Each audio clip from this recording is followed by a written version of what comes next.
I still remember the exact sentence that made me realize some people would rather gamble with thousands of lives than admit they were wrong. Cut that chain. You're not shutting down my festival. The funny thing is, he never even asked who I was.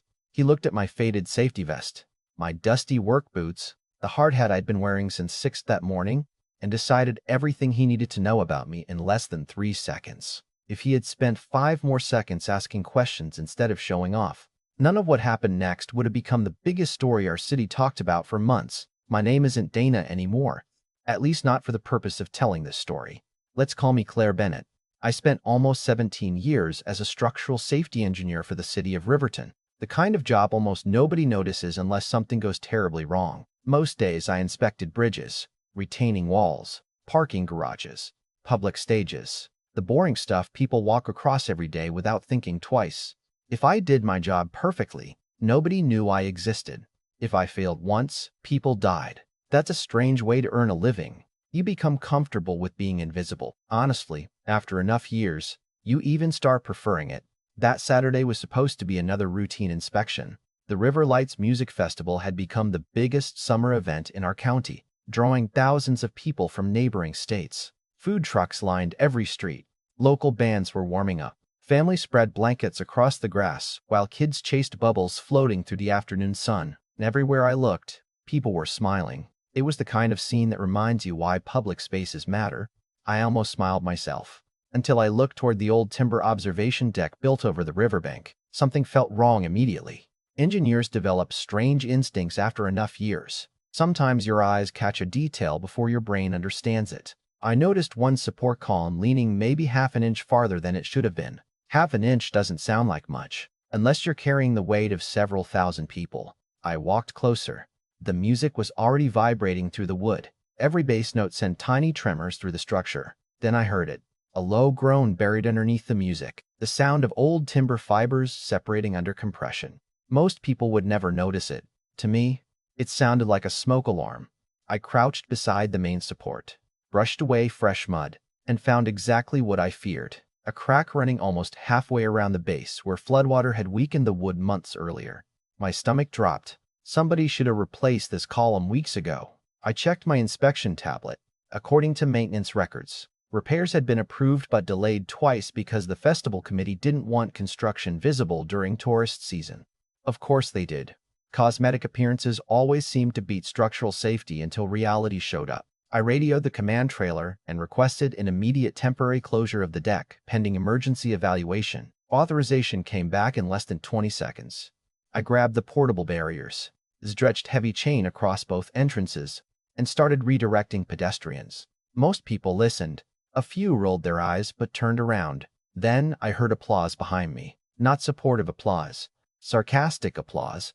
I turned around and saw the operations director walking toward me with 3 event managers following behind him like ducklings. His name for this story is Travis Cole. Expensive sunglasses, designer polo, perfect white sneakers that had clearly never stepped onto an actual construction site. He smiled the way some people smile when they're already imagining themselves winning an argument. "What exactly do you think you're doing?" he asked, loud enough for everyone nearby to hear. "Emergency structural closure," I answered. "Nobody crosses until further inspection." He laughed. Actually laughed. "Lady, people paid $200 for VIP access." I pointed toward the support column. "That beam has visible structural failure." He barely looked. "Looks fine from here." "That's because you're looking at the paint." A few nearby workers chuckled. His smile disappeared.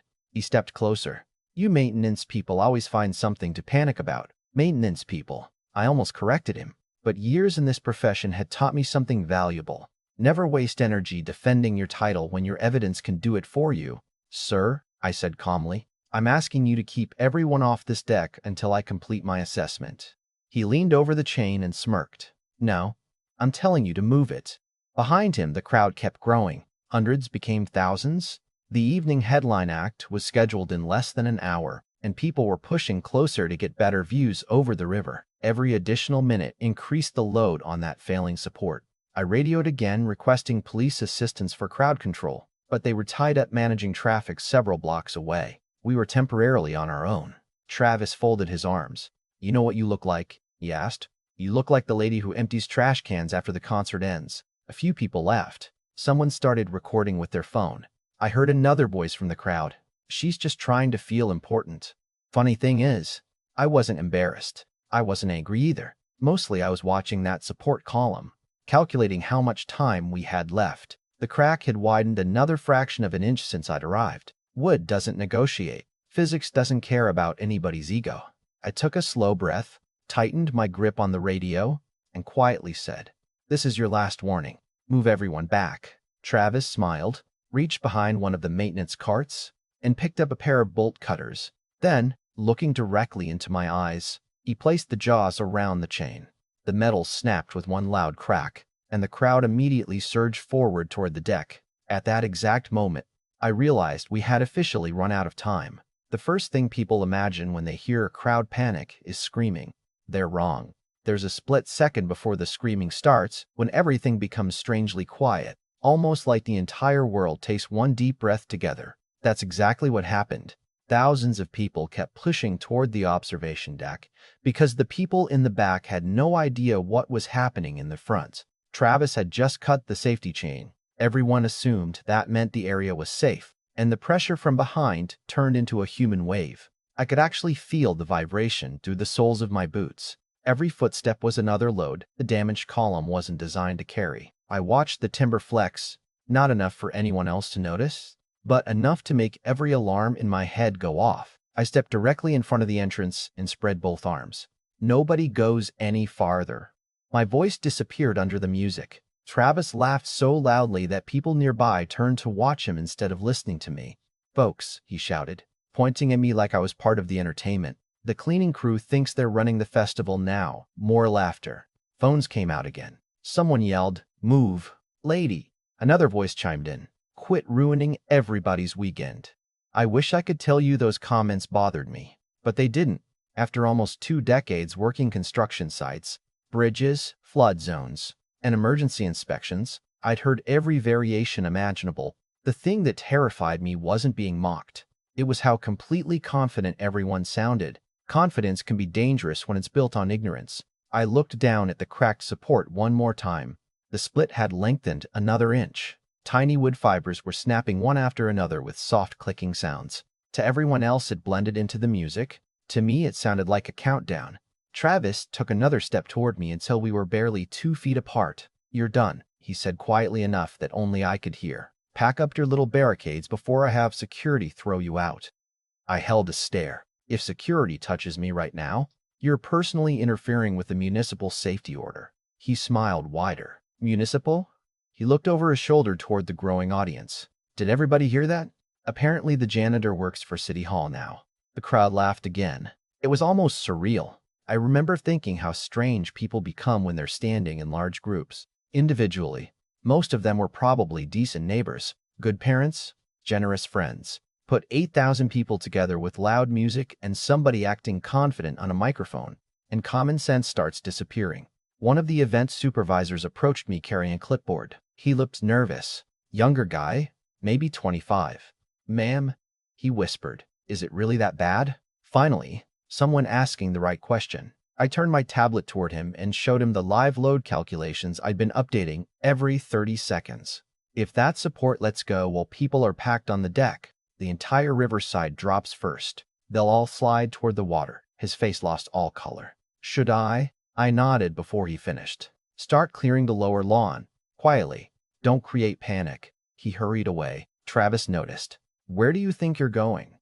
The supervisor hesitated, looked back at me, then at his boss, frozen between doing the safe thing and keeping his job. I'd seen that look before. Fear of losing a paycheck is incredibly powerful, sometimes more powerful than fear itself. Travis turned back toward me. "You know what your problem is," he said. "People like you hide behind paperwork because you've never actually built anything."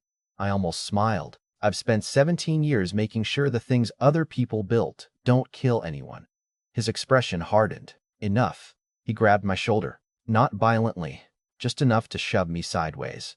That turned out to be the biggest mistake of his entire career. I clicked my radio. "Central Command, this is Engineer 7 requesting immediate structural hold authorization confirmation.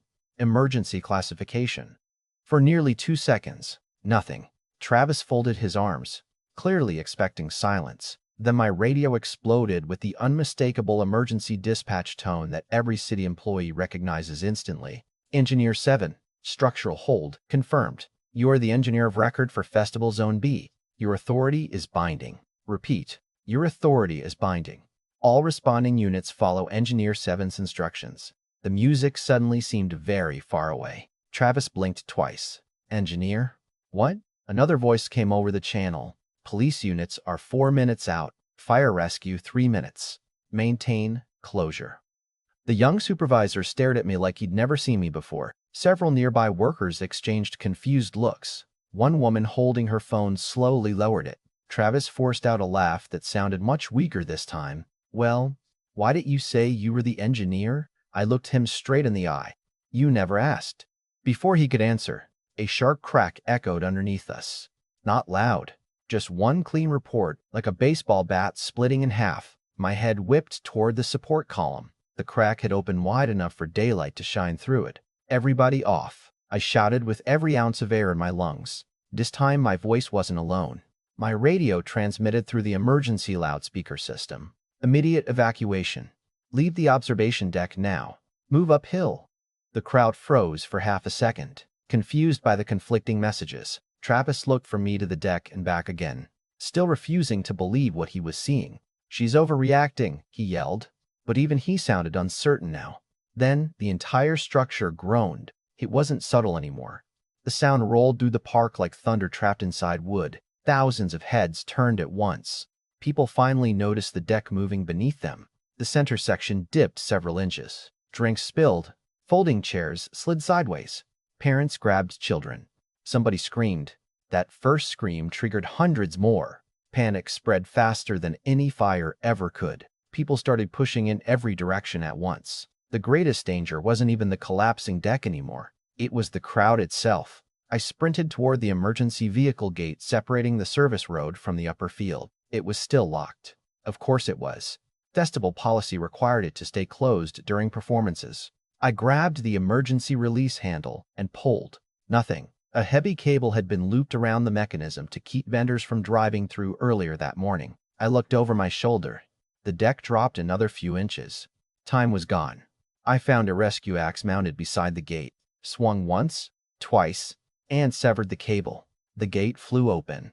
Run uphill, I screamed. Forget your chairs. Leave everything. It's amazing how quickly people respond when someone finally gives clear instructions. Volunteers started repeating my commands. Security guards who had ignored me minutes earlier began directing families toward the hill.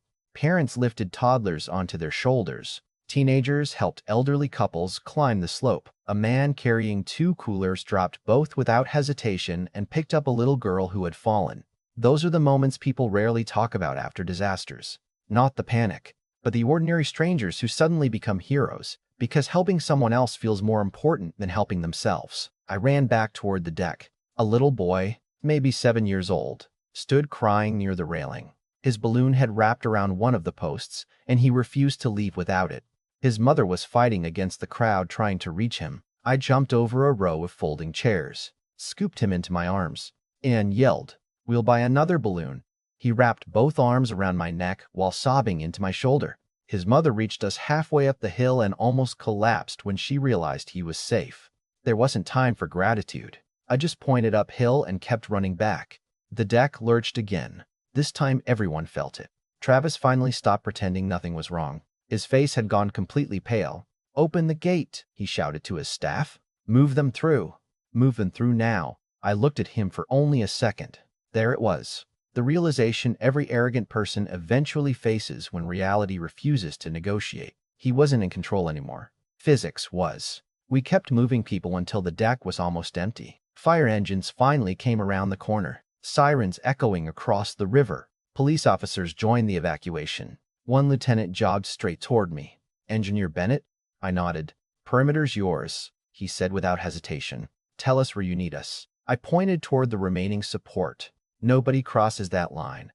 He turned and started barking orders. The last few people cleared the structure. I counted instinctively. 3 workers, 1 photographer, an elderly couple, everyone accounted for. I had just taken one step backward when the entire support column finally surrendered with a deafening crack that swallowed every other sound in the park, and the whole observation deck began folding toward the river. The sound of that deck giving way didn't echo like an explosion. It sounded tired, like old wood finally admitting it couldn't hold on anymore. The support column snapped clean through.